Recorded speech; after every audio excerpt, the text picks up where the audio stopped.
नमस्कार. या व्हिडिओमध्ये आपण आदित्य रानूबाईची कहाणी ऐकूया. ऐका आदित्य रानूबाई तुमची कहाणी. आटपाट नगर होते. त्यात एक ब्राह्मण राहत होता. तो नित्य फुलं, दुर्वा, समिधा आणण्यासाठी रानात जात असे. तिथे देवकन्या, नागकन्या वसा वसत. काय ग बायांनो, कसला वसा वसता तो मला सांगा, असं ब्राह्मणानं विचारलं.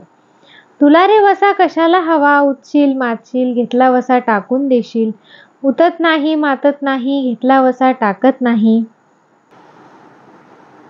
असं ब्राह्मणानं उत्तर दिलं. तेव्हा त्या कन्या म्हणाल्या, श्रावण मास येईल त्याच्या पहिल्या आदित्यवारी म्हणजे रविवारी मुकाट्यानं उठावं, सुचिळ वस्त्रासह स्नान करावं, अगरोदक पाणी आणावं, नागवेलीच्या पानावर रक्तचंदनानं रानूबाई काढावी, 6 रेघांचं मंडळ करावं, 6 सुतांचा तातू काढावा, त्याला 6 गाठी द्याव्या, पानं फुल वाहावं, पूजा करावी, पानाचा विडा, फुलांचा झेला, दशांगाचा धूप, गूळ खोबऱ्याचा नैवेद्य दाखवावा, 6 मास चाळावी, 6 मास पाळावी, माघा सप्तमीस पूर्ण करावं. संपूर्णास काय करावं? गुळाच्या पोळ्या, बोटव्याची खीर, लोणकढे तूप, मेहून जेवू सांगावं. असेल तर चिरचोळी द्यावी, नसेल तर जोड गळसरी द्यावी, नसेल तर 2 पैसे दक्षिणा द्यावी आणि आपल्या वशाचं उद्यापन करावं. असा वसा ब्राह्मणानं केला तसा त्याला सूर्यनारायण प्रसन्न झाला. भाग्यलक्ष्मी आली तेव्हा राजाच्या राणीनं ब्राह्मणास बोलावू धाडलं. जाते वेळेस ब्राह्मण भिवू लागला, कापू लागला. तेव्हा राजाच्या राणीनं सांगितलं की भिवू नका, कापू नका, तुमच्या मुली आमच्या इथं द्या. ब्राह्मण म्हणाला, आमच्या मुली गरीबाच्या. तुमच्या घरी कशा द्याव्या? दासी कराल, बटकी कराल. दासी करत नाही, बटकी करत नाही, राजाची राणी करू, प्रधानाची राणी करू. मार्गशीर्षाचा महिना आला. ब्राह्मणानं लग्न करून मुली दिल्या. एक राजाच्या घरी दिली, दुसरी प्रधानाच्या घरी दिली. गेल्या पावली मुलींचा समाचार घेतला नाही. 12 वर्षांनी ब्राह्मण समाचाराला निघाला. राजाच्या घरी आला. लेकीनं बसायला पाट दिला, पाय धुवायला पाणी दिलं. बाबा गूळ खा, पाणी प्या. ब्राह्मण म्हणाला, गूळ खात नाही, पाणी पित नाही. आधी माझी कहाणी करायची आहे, ती तू ऐक. तुमची कहाणी ऐकायला मला वेळ नाही. राजा पारधीला जाणार आहे, त्याला जेवायला उशीर होईल. तोच त्याच्या मनात राग आला. तेथून तसाच निघाला, प्रधानाच्या घरी आला. तिनं पाहिलं आपले वडील आले. तसंच तिनं बसायला पाट दिला, पाय धुवायला पाणी दिलं. बाबा बाबा गूळ खा, पाणी प्या. गूळ खात नाही, पाणी पित नाही. आधी माझी कहाणी करायची आहे, ती तू ऐक. तुमची कहाणी नको ऐकू तर कोणाची ऐकू? घरात गेली, उतरंडीची 6 मोती आणली. 3 वडिलांच्या हाती दिली, 3 आपण घेतली. त्यानं मनोभावे कहाणी सांगितली. तिने ती चित्तभावाने ऐकली. नंतर जेवून खाऊन वडील आपल्या घरी गेले. बायकोनं विचारलं, मुलींचा समाचार कसा काय आहे? जिनं कहाणी ऐकली नाही ती दारिद्र्यानं पिडली, दुःखानं व्यापली. राजा मुलखांवर निघून गेला. जिनं कहाणी ऐकली ती भाग्याने नांदत आहे. इकडे दरिद्री जी झाली होती तिनं आपल्या लेकांना सांगितलं, मावशी घणघोर नांदत आहे, तिकडे जाऊन काही दिलं तर घेऊन ये. पहिल्या आदित्यवारी म्हणजे रविवारी पहिला मुलगा उठला. तळ्याच्या पाळी जाऊन उभा राहिला. अगं अगं दासींनो, तुम्ही दासी कोणाच्या? आम्ही दासी प्रधानाच्या. राणीत जाऊन सांगा की तुमच्या बहिणीचा मुलगा आला आहे. तो कसा आला आहे? काय आला आहे? फाटके नेसला आहे, तुटके पांघरले आहे, तळ्याच्या पाळीला उभा आहे. परसदारानं घेऊन या. परसदारानं घेऊन आल्या. न्हाऊ माखू घातला, पितांबर नेसायला दिला, जेव खाऊ घातलं, कोहळा पोखरला, होना मोहरा भरल्या. बाबा ठेवू नको, विसरू नको, घरी जतन करून घेऊन जा. वाटेनं आपला जाऊ लागला. तो सूर्यनारायण माळ्याच्या रूपानं तिथे आला आणि हातचा कोहळा काढून नेला. घरी गेला. आईनं विचारलं, काय रे बाबा? मावशीनं काय दिलं? दैवे दिलं, कर्मानं नेलं. कर्माचं फळ पुढे उभं राहिलं. मावशीनं दिलं होतं पण ते सर्व गेलं. पुढे दुसऱ्या रविवारी दुसरा मुलगा तळ्याच्या पाळी जाऊन उभा राहिला. अगं अगं दासींनो, तुम्ही दासी कोणाच्या? आम्ही दासी प्रधानाच्या. राणीला माझा निरोप सांगा. त्यांनी सांगितला. मग प्रधानाच्या राणीनं त्याला घरी नेलं, न्हाऊ माखू घातलं, काठी पोखरून होना मोहरांनी भरून दिली. बाबा ठेवू नको, विसरू नको, घरी जतन करून घेऊन जा म्हणून सांगितलं. वाटेत सूर्यनारायण गुराख्याच्या रूपानं आला. हातची काठी काढून घेतली. घरी गेला. झाली गोष्ट आईला सांगितली. दैवे दिलं, कर्मानं नेलं. पुढे 3ऱ्या रविवारी 3रा मुलगा गेला. तळ्याच्या पाळी उभा राहिला. त्यालाही पहिल्यासारखं प्रधानाच्या राणीनं न्हाऊ माखू घातलं. पितांबर नेसायला दिला. जेवू खाऊ घातलं. नारळ पोखरून होणामोहरांनी भरून दिला. ठेवू नको, विसरू नको म्हणून सांगितलं. घरी जाताना विहिरीच्या काठी नारळ ठेवून पाणी प्यायला विहिरीत उतरला. तो नारळ गडगडून विहिरीत पडला. घरी गेला. आईनं विचारलं, काय रे बाबा, मावशीनं काय दिलं? आई ग, मावशीनं दिलं, पण दैवानं बुडालं. 4थ्या रविवारी 4था मुलगा गेला. तळ्याच्या पाळी उभा राहिला. त्यालाही प्रधानाच्या राणीनं घरी नेऊन न्हाऊ माखू घातला. पितांबर नेसायला दिला. जेवू खाऊ घातलं. त्याला दह्याची शिदोरी होणामोहरा घालून बरोबर दिली.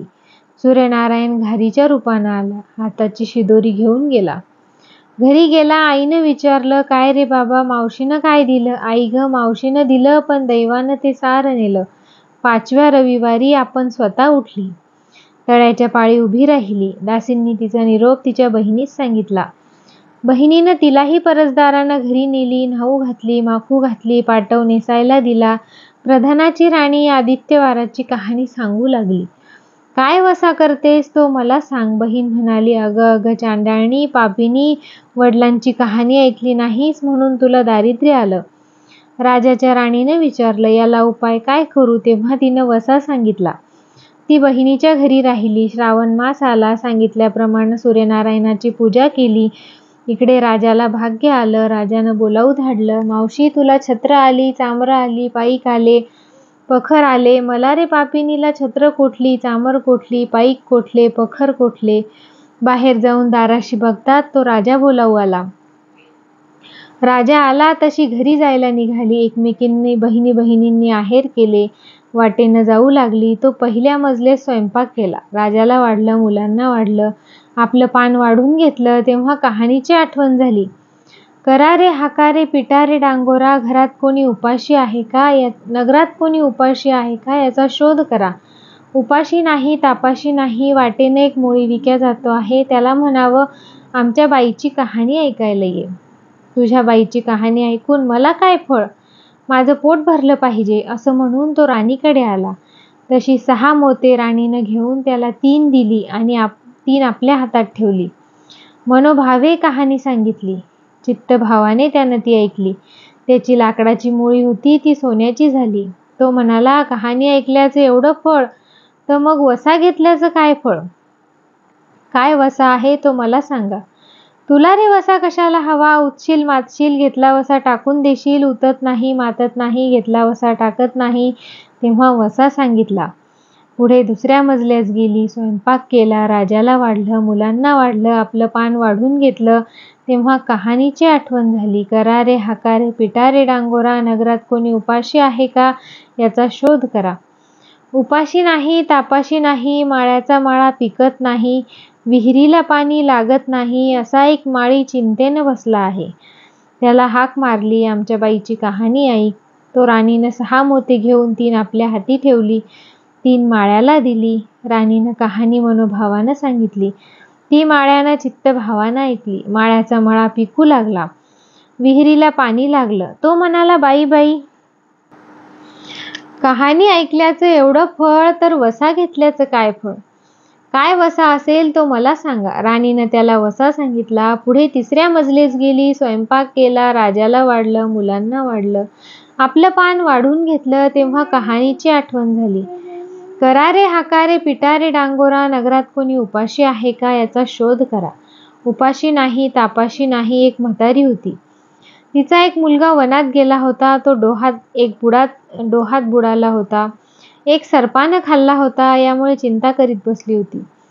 तिला म्हणाले, आमच्या बाईची कहाणी ऐक. ती म्हणाली, कहाणी ऐकून मी काय करू? मी माझ्या मुलांसाठी रडते आहे. बरं, येते. मग ती राणीकडे गेली. राणीनं पहिल्याप्रमाणे तिला कहाणी सांगितली. तिनं ती चित्तभावाने ऐकली. तिचा मुलगा वनात गेला होता. तो आला. डोहात बुडाला होता. तो आला. सर्पानं खाल्ला होता. तो जिवंत झाला.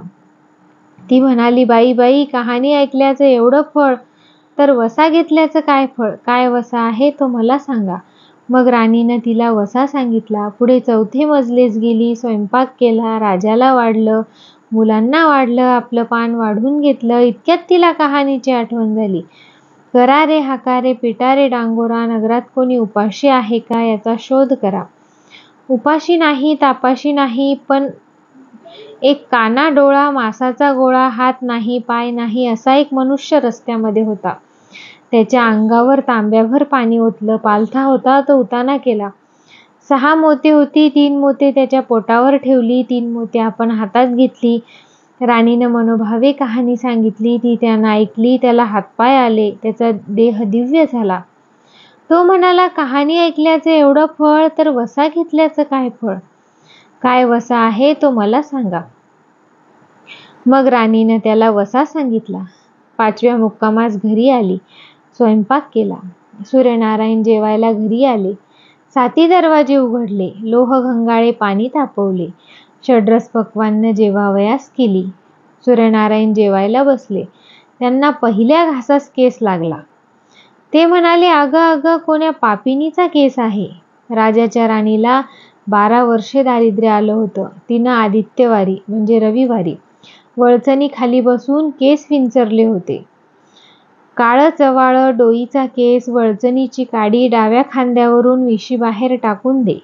राजाच्या राणीला सूर्यनारायणाचा कोप झाला. तसा कोणालाही होऊ नये. ब्राह्मणाला, मोळीविक्याला, राजाच्या राणीला, म्हातारीला, कानाडोळा, मांसाचा गोळा इतक्यांना जसा सूर्यनारायण प्रसन्न झाला, तसा तुम्हा आम्हालाही हो. आणि ही 60 उत्तराची कहाणी 5 उत्तरी सुफळ संपूर्ण. व्हिडिओ जर तुम्हाला आवडला असेल तर लाईक करा आणि अशाच नवनवीन माहितीसाठी आणि अशाच श्रावण महिन्यातल्या कहाणीसाठी या चॅनलला नक्की सबस्क्राईब करा. धन्यवाद.